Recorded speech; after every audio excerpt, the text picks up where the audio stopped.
नमस्ते एवरीवन, आप सभी का मोस्ट वेलकम रवि एकेडमी में। आज हम लोग कॉम्प्लेक्स नंबर समिश्र संख्या पढ़ने जा रहे हैं। मैं इससे वनडे एग्जाम में जुड़े हुए सभी इंपॉर्टेंट टॉपिक्स और सवालों के नेचर को देखते हुए उनसे जुड़े हुए ट्रिक्स टिप्स को आपको बताते हुए चलूंगा। शुरुआत हम इस चैप्टर की करते हैं कॉम्प्लेक्स नंबर का वर्गमूल निकालने के प्रोसेस से, ट्रिक्स से। अगर मान लीजिए z एक कॉम्प्लेक्स नंबर है, जैसा कि हम सब जानते हैं, तो किसी कॉम्प्लेक्स नंबर z का वर्गमूल निकालने से पहले आप दिमाग में ये रख लीजिएगा कि यह भी एक सम्मिश्र संख्या ही होती है, जो एक ही होती है लेकिन दोनों ही साइन में, दोनों ही चिन्ह में आती है। किसी कॉम्प्लेक्स नंबर का वर्गमूल निकालने से पहले आप उसका मापांक निकाल लीजिएगा, और किसी कॉम्प्लेक्स नंबर का मापांक आप बिना कलम का इस्तेमाल किए भी सिर्फ दिमाग में ही निकाल सकते हैं बड़े आराम से। इसके लिए आपको उसके रियल और इमेजिनरी मानों को अलग अलग स्क्वायर करके, उन्हें जोड़ करके बड़े आराम से दिमाग में उनका वर्गमूल निकाल कर उनका मापांक निकाल सकते हैं। मापांक निकाल करके इसमें रियल हिस्से को जोड़ करके इसके आधे वैल्यू का स्क्वायर रूट निकाल लीजिएगा, तो ये आपके स्क्वायर रूट वाले कॉम्प्लेक्स नंबर का रियल हिस्सा होगा, क्योंकि मैंने कहीं भी आयोटा आई इस्तेमाल किया नहीं है। क्योंकि किसी कॉम्प्लेक्स नंबर का वर्गमूल भी एक कॉम्प्लेक्स नंबर ही होगा, इसलिए इसका अगला हिस्सा आयोटा आई यानी इमेजिनरी होगा। आई का चिन्ह क्वेश्चन में दिए गए कॉम्प्लेक्स नंबर के इमेजिनरी पार्ट्स के चिन्ह के अकॉर्डिंग टू लिया जाएगा, प्लस होने पर प्लस, नहीं तो माइनस। आई के बगल में एक और करनी बनेगी, और इस करनी के अंदर का मान पहले वाले करनी के अंदर के मान के जस्ट कॉन्जुगेट के यानी संयुग्मी के बराबर होगा। मेरा मतलब कहने का यह है कि आप इसी एक्सप्रेशन को ज्यों का त्यों लीजिएगा, बस मापांक और रियल के बीच का ये चिन्ह उलट दीजिएगा। अगर ये पॉजिटिव है तो वहां ये साइन नेगेटिव हो जाएगा। हम एक सवाल लगा कर देखते हैं, 5 + 12 आई का वर्गमूल हम इसी तरीके से निकालते हैं। तो निकालने से पहले हम इस कॉम्प्लेक्स नंबर 5 + 12 आई का मापांक निकालेंगे। मापांक निकालने का तरीका यह कि कलम को बंद कर दिया जाए और ध्यान से इसके रियल और इसके काल्पनिक हिस्से यानी आई के कोफिशिएंट का अलग अलग वर्ग किया जाए। तो 5 का वर्ग 25, 12 का वर्ग 144। 25 और 144 को जब हम जोड़ेंगे तो हम 169 पाएंगे। 169 का जब वर्गमूल निकालेंगे, जो 13 हमें मिलेगा, वो 13 जो है इस 5 + 12 आई का मॉड्यूलस या मापांक है। तो मापांक कितना आया? 13 है। और हम आगे बढ़ते हैं, एक करनी बना करके इसके अंदर सबसे पहले मापांक वाले संख्या को लिखते हैं, और इसमें हमेशा इसके रियल पार्ट्स को पहले वाले करनी में जोड़ेंगे। तो रियल पार्ट्स 5 है, हम इसे पहले करनी में जोड़कर इसका आधा निकालने के लिए 2 से डिवीजन करेंगे।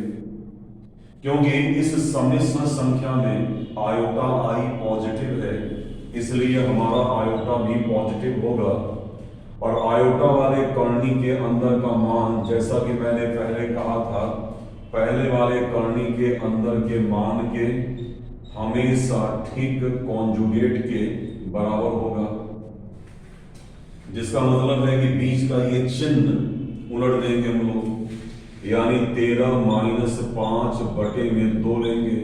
अब आप इनको सॉल्व करें तो 13 + 5 18, अपॉन 2 9 होगा। ये 9 इस करनी के अंदर है, तो करनी में 9 की वैल्यू 3 आती है। 13 - 5 8 आएगा, 8 बटे में 2 4 होगा। 4 करनी के अंदर है, करनी में 4 का मान 2 आएगा, तो आप क्या लिखेंगे 2i। ये रहा आपका एक स्टेप के अंदर में इस कॉम्प्लेक्स नंबर का वर्गमूल। ठीक है, ध्यान रखिएगा किसी भी संख्या या सम्मिश्र संख्या का वर्गमूल हमेशा दोनों ही चिन्हों में एक ही संख्या या एक ही सम्मिश्र संख्या होती है। आंसर को चेक करने का तरीका यह है कि अगर इस वर्गमूल वाले सम्मिश्र संख्या का स्क्वायर करने पर आपको सवाल लौट करके मिल जाए, आपको सवाल वापस मिल जाए, तो आपने जो वर्गमूल निकाला है वो बिल्कुल सही है आपके कॉम्प्लेक्स नंबर के लिए। अगर आप 3 + 2i का स्क्वायर करेंगे a + b के होल स्क्वायर पर, तो आप करके देख लीजिएगा, आपको यही मान मिलेगा 5 + 12। कंपटीशन में समय कम होता है, इसलिए अगर आप इस सवाल को दाईं तरफ में x + iy मान करके बाद में ये करनी हटाने के लिए दोनों ओर इसका वर्ग करके अगर आप हल करना चाहते हैं, तो वो तरीका बहुत टाइम टेकिंग है। उससे आपने कक्षा 11 में, कक्षा 12 में पढ़ा है। ये कंपटीशन आपको इतना समय देते ही नहीं है कि आप ऐसे लंबे तरीकों को क्रियान्वित कर सके, उनको लगा सके। एक और तरीका है, उसमें यह है कि option A, option B, option C, option D में वर्गमूल के तौर पर दिए गए सम्मिश्र संख्याओं का अलग अलग वर्ग करके आप चेक कर लें कि किस ऑप्शन में दिए गए सम्मिश्र संख्या का वर्ग 5 + 12i है। 100 में से 3, 4 या 5 ही बार ऐसा होगा कि पहले विकल्प में दिए गए सम्मिश्र संख्या का वर्ग ही सवाल में दिया हुआ कॉम्प्लेक्स नंबर होगा। आपने पहले ऑप्शन का वर्ग किया और आपको ये क्वेश्चन मिल जाएगा, आप उसको टिक कर देंगे। लेकिन ऐसा कई बार होता है, ऐसा बच्चों ने बताया है कि ऑप्शन ए का वर्ग करते हैं, उत्तर नहीं मिलता है, ऑप्शन बी का करते हैं, नहीं मिलता है, सी करते नहीं मिलता है, अंत में जाकर के ऑप्शन डी का वर्ग करने पर सवाल में दिया हुआ कॉम्प्लेक्स नंबर मिल पाता है, यानी वो सही होता है। लेकिन ऑप्शन ए, बी और सी को वर्ग करके जो आपका वक्त लगेगा, वो वक्त भी लगभग उतना ही है जो इस तरीके में लगता है। एक और तरीका है कि i के गुणांक के सम संख्या होने पर इसको दो ऐसे संख्याओं के गुणज में कन्वर्ट किया जाए जिन दो संख्याओं के वर्गों का योग ये रियल पार्ट हो। ये तरीका बहुत रिस्की है, ये समय लेता है। मान लीजिए यहाँ 12 है, तो आप इसे 2 गुणे 3 गुणे 2i कर सकते हैं। तो 2 छोड़ देंगे आप, और 3 और 2i, तो 3 का वर्ग 9 होगा और 2i का वर्ग -4 होगा, तो आपका ये 5 मिल जाएगा। लेकिन आपको दिक्कत उस समय आएगी जब ये करनी में 3 होगा और ये 19i होगा, फिर दिक्कत आएगी। और अगर ये 11/5 हुआ और ये 1/17i हुआ, तब दिक्कत आएगी।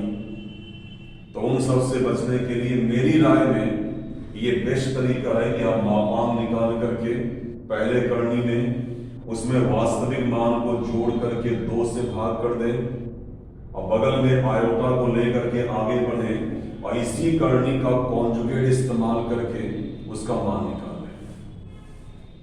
आज के लिए इतना ही, मिलते हैं अगले वीडियो में कुछ और इंटरेस्टिंग और एग्जाम में कंफर्म आने वाले टॉपिक्स के साथ में।